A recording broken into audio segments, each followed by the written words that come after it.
from the Denver Broncos Media Center, welcome to Broncos Country Tonight with Ryan Edwards and Benjamin Allbright.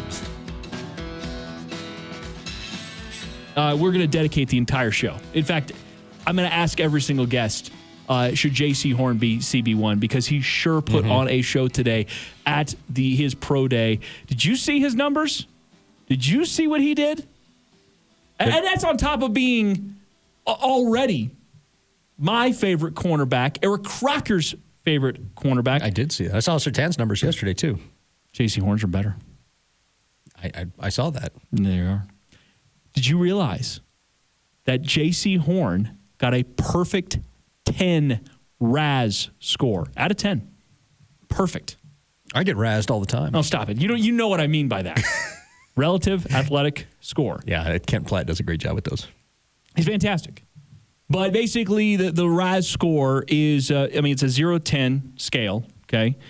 And they go through just all the metrics that they have available.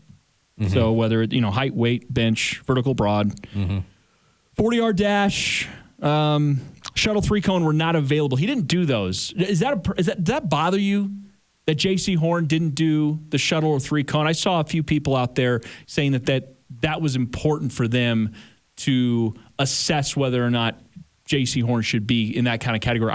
He put up a 4.3940, which is exactly what he needed to do. He's got long speed. Yep, exactly. His, let's see here, his vertical jump was a 41.5. So he can jump. His broad was 133. And then he got one more bench rep than Patrick Surtain. And bear with me here. You could just throw on the tape and see the guy can play. Very easily. You could do that. Or I'm with you that. know what? We're throwing all this out. This guy, he stumbled a little out of the gate on a meaningless track event. I'm with you on that 100%. And I'm not going to say pro days are overrated. Some people will say pro days are overrated. This year they're not because you need the numbers that you don't have numbers, them. That's right. There's cross checks for all this kind of stuff. And nowadays with the GPS sensors, we can get on field speed for this kind of stuff. You don't even hardly need 40s anymore. When we have the combine, I am less about the pro days. Mm-hmm. But without the combine, with the absence of the combine, I am more about the pro days. Mm-hmm. So here, as we sit talking about Jaycee Horn, some of the numbers that he put up today, and the Broncos, they were in attendance. Mm-hmm. George Payton went to South Carolina to check him out. Jaycee Horn confirmed to the Broncos round 1. Mm-hmm. You're saying this? Confirmed. Done. Okay. That's what you're saying. You're Locked calling up. your shot that Jaycee Horn is coming to the Broncos no matter what. Locked up. So when they trade back, what are they doing? Confirmed. No. This is the same energy that everybody came at me with Trey Lance. Oh, okay. I'm going to tell you when they trade back. Jaycee Horn goes to the Dallas Cowboys at 10, where he is actually going to go. Don't do that to me. I think that no, Patrick Surtain will go to the Cowboys. It'll be Jaycee Horn. We had Eric Crocker on, and he said Greg Newsome's actually a better fit for the Vic Fangio defense. But well, let me ask you this. I have a question for you I first. have one for you after you get done. Okay. My question is even questionlier than your question. It's a real thing. Don't bless you. Don't question it. Okay, so don't question my question. Mm-hmm. Greg Newsome is a better fit, but when you make decisions, if you're George Payton coming into this draft, you make them for now. You worry about the future. Do you factor that in? If you think Jaycee Horn, if you have Jaycee Horn higher on your draft board, if you like him better, then you put it. Then you go with him. That's fine. Okay. But you make decisions based on. You don't make decisions based on a year. You don't. You just don't do it. Okay. You make decisions for now. So Big the rest Fangio will take care of itself. Might say I'd rather have Greg Newsome. He might. Let me ask you a question. Let's say Jaycee Horn. Let's say they're picking at 9. Which corner are you taking off the field to put Jaycee Horn on?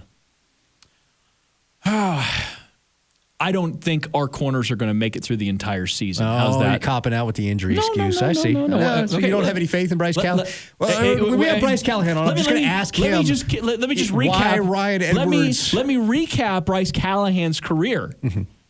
Question for you. Has he ever played an entire 16-game slate? Prior to doing something, it hadn't been done, right?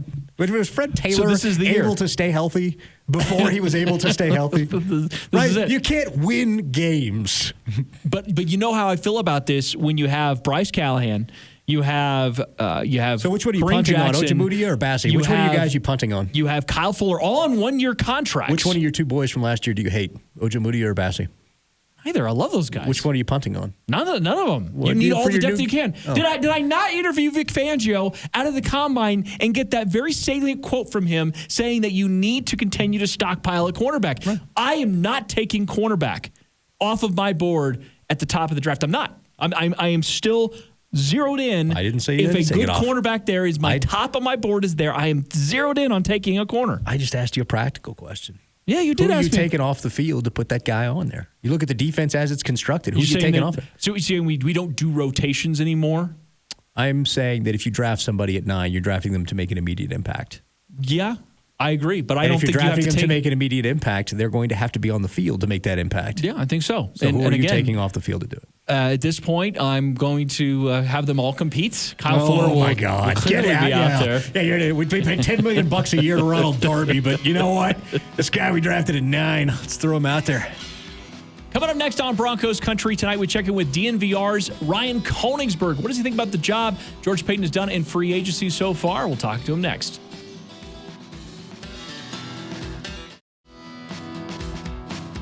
Welcome back to Broncos Country Tonight with Ryan Edwards and Benjamin Allbright. Let's head out to the hotline and bring on a friend of the program, and that is Ryan Koenigsberg from DNVR, thednvr.com.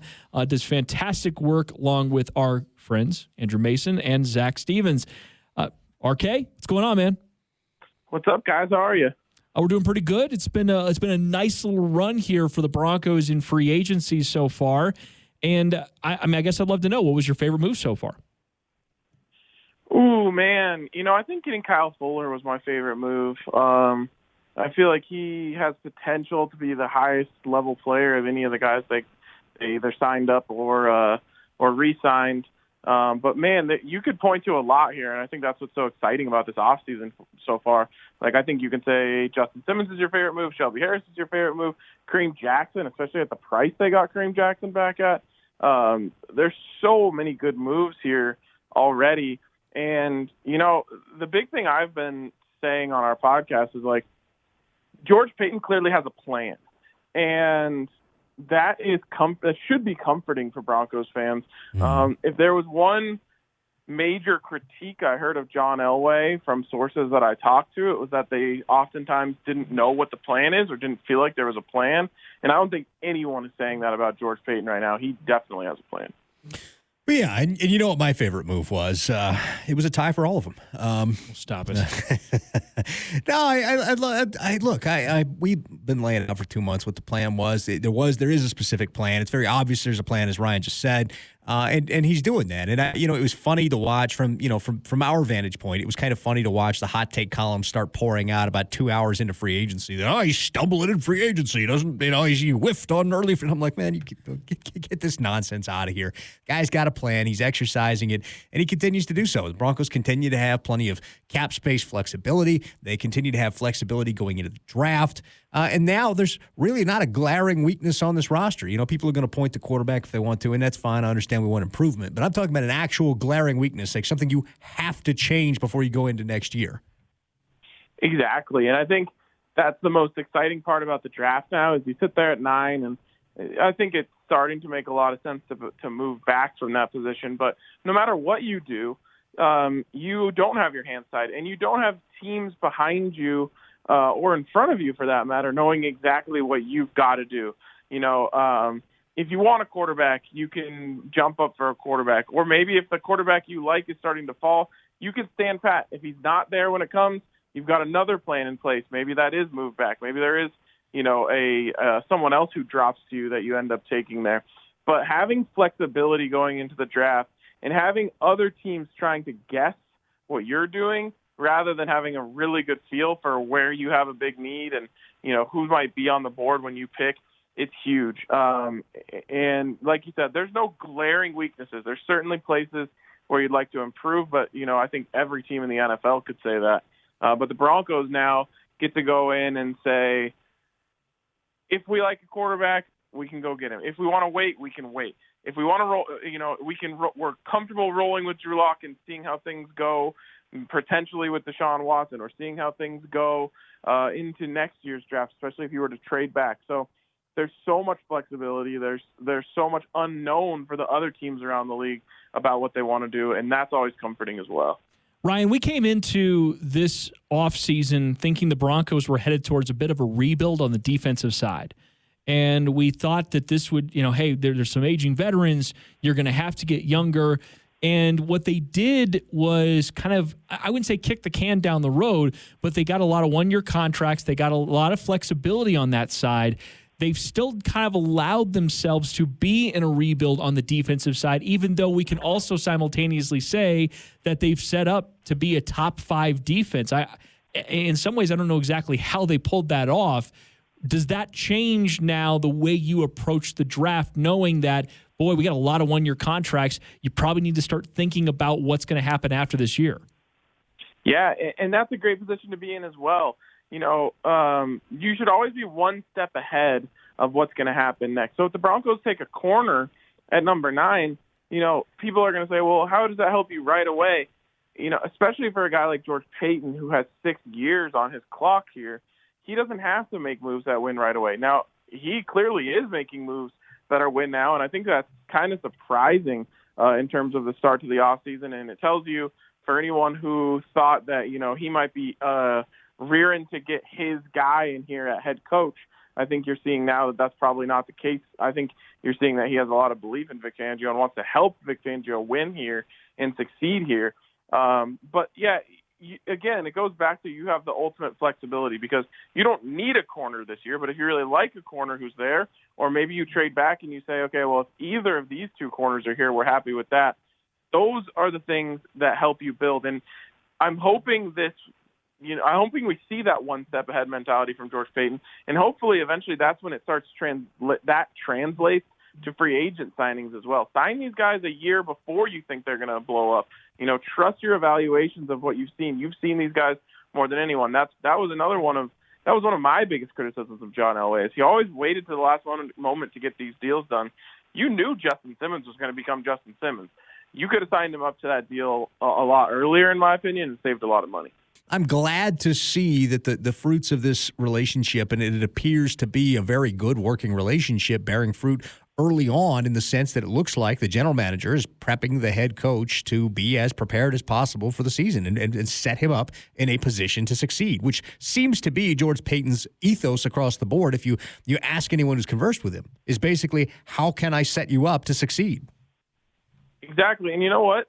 If it doesn't work out this year and this team is healthy and they still, struggle, well, George Paton would have great reason to feel like he wants to make a need a head coach.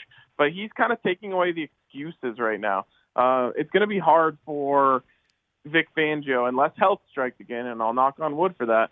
But it's going to be hard for Vic Fangio to have many excuses. I didn't have this, I didn't have that, I didn't have the other thing. Especially from a defensive standpoint, he has just about everything that he could want on that side. Do you think that Phil Lindsay maybe jumped the market too soon and landed with a team that it maybe wasn't the best fit for his skill set? I think it kind of shows me that Phil was more interested in opportunity potentially than anything else. That could be the case. Ryan, it's always great to have you on the program. We love talking to DNVR on Wednesdays. Thanks for the time, man. Appreciate you.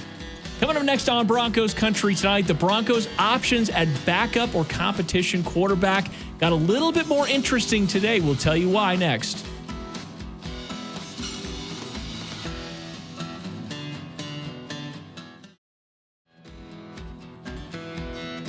Welcome back to Broncos Country Tonight with Ryan Edwards and Benjamin Allbright. There were some massive things that happened today in the quarterback market. 2 things with 2 teams. Now, the Broncos are keeping their options open, right? We know that. The Broncos are keeping their options. They could go with the quarterback at the top of the draft.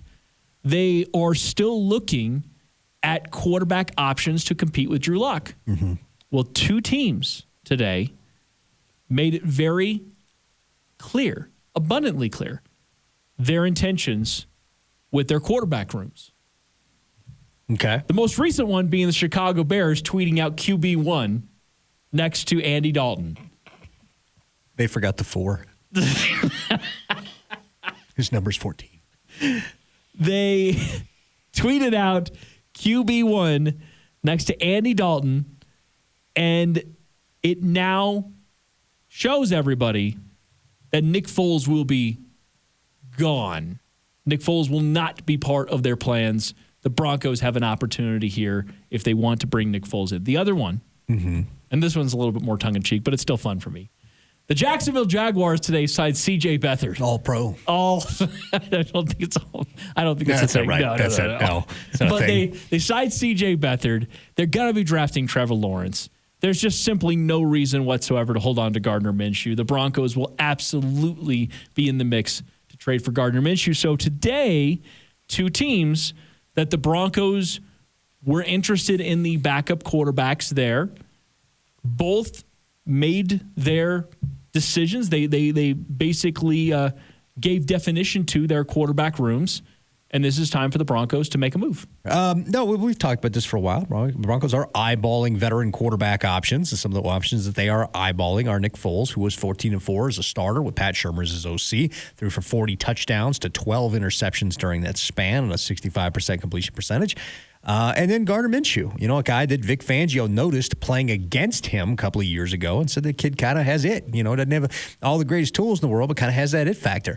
And so they kept an eye on him since. And so there are two of the four options right there that they would be looking at. Another option would be obviously Sam Darnold. We talked about that before. The OC for the Jets now wants to keep him, and there's some pushback in other areas of the Jets organization. And then Teddy Bridgewater. But the problem with that is the Panthers have to either secure Deshaun Watson, which that situation does not look like it's going anywhere anytime soon, or go get a first-round quarterback. So, I think that Denver is doing a good job of kind of veiling their interest in what they're looking for. They go out to look at these quarterbacks, and it keeps other people like, maybe I need to trade up. Maybe I need to move up and get all this and let another player fall down into Denver's lap. The Broncos will likely go after one of these hedge quarterbacks, veteran quarterbacks before the draft, yes or no? Yeah, very much so. Yes, 100%. So regardless of what they decide to do in the draft, they are going to target and acquire one of these quarterbacks that we're listing right here. Well, they'll have something in place. If it depends. If they love somebody in the draft, then they'll hold off, and they'll have something in place in case they don't get that guy. Okay, so that's the thing we're kind of watching for here. Right. But that doesn't necessarily tip your hand either way, because you could still bring in somebody and then have a three-headed quarterback room. You can. They're not going to do that. Though, here, where they're at right now with this situation, this is how it is. I'll just lay it out for you. I mean, we don't need to couch it or dance around it anymore. Okay. They're going to go to each pro day. If they fall in love with the guy, then that's a little bit different. And they'll look and they'll examine what it would take to get up and get him, or see if they fall in their lap. And if not, then they'll work the trade out and go from there. If they don't fall in love with anybody, they'll work the trade out ahead of the draft. If they do fall in love with someone in the draft, then they'll wait on that situation to play itself out, but have the deal worked up to make a trade if they don't get that person. So this is what is the scenario? Because there's got to be an option 3 If they trade for here. somebody before the draft, they're not going after anyone in the draft. But it doesn't mean they couldn't take a day 2 or day 3 quarterback. Well, I mean, they could, a developmental guy. I feel like there's an option C here. Right. That developmental guy, I don't count that, though. That's a flyer. I'm talking about somebody that's in a legit quarterback competition here. Who's going to be involved in that? If it gets up to the day of the draft, that means they fell in love with somebody and they're hoping to see if they fall. There's still some really good players out there. Right. I mean, even as we sit here, and the Broncos have one of the top cap situations available. Their patience allowed them to do that. They got the Justin Simmons thing done. They got the Shelby thing done. They picked up Vaughn's option. Then all of a sudden that allowed you to parlay that and go to getting Fuller. Now you got interest in K-Jack coming back on a discounted deal. You got some flexibility too as you head into the draft. That is a lot of what free agency tends to be. Right. Build yourself some flexibility. Well, you don't want to go into the draft needing a specific thing and pigeonholing yourself. So that's what they wanted to do. So, I mean, that's why a lot of people right now are picking the Broncos to go after quarterback at the top of the draft, because they feel as though it seems obvious. They've looked at everything else. They've set themselves up in their secondary. They have their starting pass rushers. They probably could add an inside linebacker, but even then, that's not necessarily a guarantee there at the top of the draft. They could probably get one on day 2. So, yeah, I mean, as we sit here today, that becomes the most obvious conversation is what are they going to do at quarterback? And the one thing we do know is they're going to add to the room. That's the one guarantee in all of this. Right. Like we could go back and forth on what we think that should be, and that is good sports talk radio fodder. It's great for Twitter as well. But the end result is what we all agree on is they're going to add to the room. We just don't know what it looks like. The options today set up that they could, and I'm sure they already are, but can make calls with Jacksonville and with Chicago. The Chicago Bears have made it clear they're going with Andy Dalton. And they're all obviously still waiting to see what happens with the Jets at number 2. And as you mentioned, there are options there. But I find this really kind of interesting for the Broncos because they do have some time, but the different ways they can go about this, if they add one of these quarterbacks, in your opinion, they're not going at the top of the draft for another quarterback. I don't think that they're going to trade up. Let's start with that. If you fall in love with somebody, you want to trade up. You want to make sure you get your guy. I don't think they're going to trade up. If somebody falls in their lap, that may be a different situation. But I think it's 70-30. They bring in one of the 4 veterans we mentioned. I really do think it's like about a 70-30 odds on that. Everything's fluid. You could get down to a pro day, have a conversation with the guy, and then all of a sudden the light bulb comes on. You say, this is the guy. But right now that hasn't happened. The thing for the Broncos now is some of these things are starting to, I guess, get more clearly defined. We're starting to have an understanding of where these teams currently sit with their quarterback rooms, and that's only good information for the Broncos. Thanks for watching Broncos Country Tonight. Tune in to Broncos TV every weeknight at 6:30, right here on KTVD Channel 20.